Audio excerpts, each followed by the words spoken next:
2-3 ans, je les fous dans les ruchettes là-haut, si la génétique entre guillemets est intéressante, hein, comme par exemple les caucasiennes qui sont là-haut en ruchette. Bon, bah, je les laisse, écoute. C'est un peu con, hein. Alors, je les ferai pas tirer non plus une 5e année si tu veux, hein, l'an prochain malheureusement, les pauvres. Mais à un moment, je vois au rucher des perdrix, il y avait une rouge là qui était en train de... Bah, la caisse avait décidé de la supprimer de toute façon, hein. Il y avait des cellules de remérage partout. Bon, bah, je l'ai vu. J'ai mis fin à ces jours d'une manière un peu propre, quoi. Les abeilles vont la piquer, la tuer, hein, de toute façon, hein. Et ouais, j'avais introduit une reine Fifi. Je sais pas si j'en ai parlé, je parle tellement de choses à Pierre, à Paul, à Jacques que je me demande même si je rabâche pas par moment. Et ouais, j'avais introduit une reine Fifi là, donc j'avais tué la reine la veille. Mais malheureusement, elle avait lancé le processus de remérage. Pas bon, pas bon. C'est-à-dire que le lendemain, je suis avec la reine Fifi, je l'ai posée. Elles ont toutes battu le rappel instantanément. Donc là, dans ta tête, tu te dis, easy quoi, c'est fait. Et 7 jours plus tard, elles avaient pété la reine. Il y avait des cellules de partout. Mais alors, quand je suis parti partout, 30-35. Hein. Ça, pour le coup, c'est une souche qui élève bien, tu vois. Ça vaut le coup d'en faire une éleveuse. Bon, bah, qu'est-ce que j'ai fait? Je me suis pas emmerdé. J'ai divisé en deux, 5-5. Démerdez-vous. Gardez votre génétique. Et puis, c'est pas si mal après tout. Et puis voilà, on va pas insister à perdre un temps monstrueux là-dessus. Hein. C'est mon raisonnement. Vu ma pratique, 1, le temps dont je dispose 2, le nombre de colonies 3, et ce que je vais en faire 4. Chacun fait ce qu'il veut, hein. Faut pas, c'est pas la Bible, hein.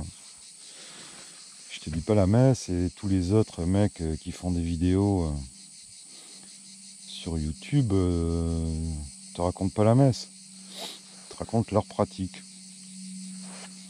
C'est un exemple, voilà, moi je fais ça, Pierre fait ça, Gogol fait ça. Et toi, il faut vraiment que tu fasses ton apiculture. Hein. Il n'y a pas de... Il y a des trucs de base que voilà, tout le monde fait. Mais après, vraiment, il faut que tu l'adaptes. Hein. Et il faut s'adapter. Là, tu vois, j'avais prévu des hausses extraites à relécher, à remettre, parce que la semaine dernière, il y avait encore du sarrasin, il y avait encore du sainfoin. Bon, voilà, visiblement, il n'y a plus grand-chose. Mais ceci dit, on va voir. Hein. Mais bon, malgré tout, même s'il y a du sainfoin, c'est des petits champs. Il n'y aura pas des grosses mielées. J'ai plutôt envie de faire ça, tu vois. Retirer les hausses, diviser, traiter. Et les laisser faire leur réserve pour l'hivernage. Hein, parce que ce rucher, il n'y a pas de lierre. Il y a des ressources en pollen début septembre pour le pain d'abeille. Mais un nectar, c'est un rucher malgré tout. Je vais être très sincère avec toi. Il y a la moitié des caisses qui ont des compléments de sucre pour l'hivernage. Hein. Alors des fois c'est souvent des essaims aussi, mais bon. Voilà. C'est ce que je veux vraiment rechercher en fait pour ici, pour mes ruchers du Var. C'est des souches économes.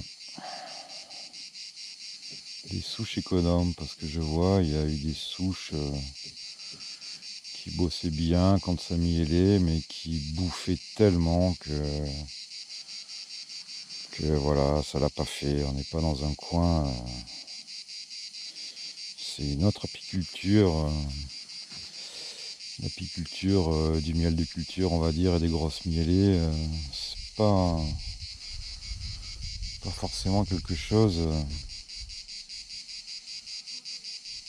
qui me plaît sur le principe. Je Je préfère des colonies qui produisent doucement, régulièrement, mais qui bouffent pas comme des chancres syphilitiques. L'image est choisie, est belle. Au moins pour ce rucher. Puis peut-être pour les autres aussi, je sais pas, j'en sais rien. C'est pas évident déjà, tu sais quand on te vend des bucks, il faut être sûr de ce que c'est, des caucasiennes, il faut en être sûr, des noirs, il faut en être encore plus sûr. C'est pas simple, hein. Mais bon, on va essayer.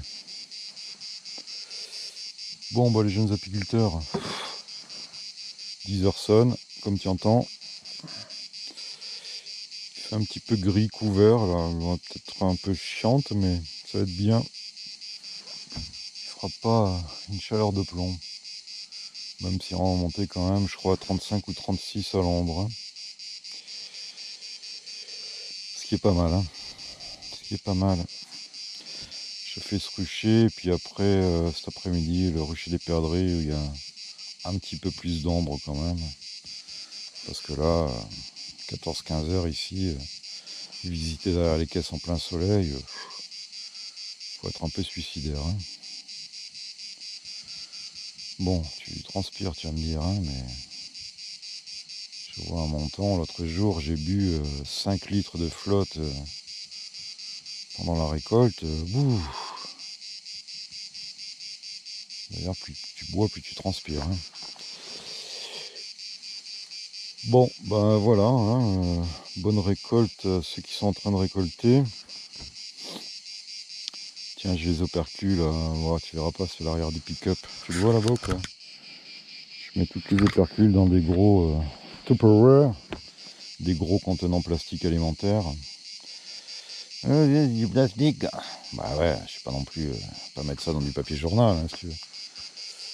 Et je vais les remettre dans les nourrisseurs, hein, elles vont nettoyer tout ça, puis après tu grattes et tu ramasses juste la cire. Des fois je laisse la cire, elle reconstruise dans les nourrisseurs des espèces de pyramides. C'est rigolo. C'est rigolo. Bon, on va aller voir ça. Hein. Allez.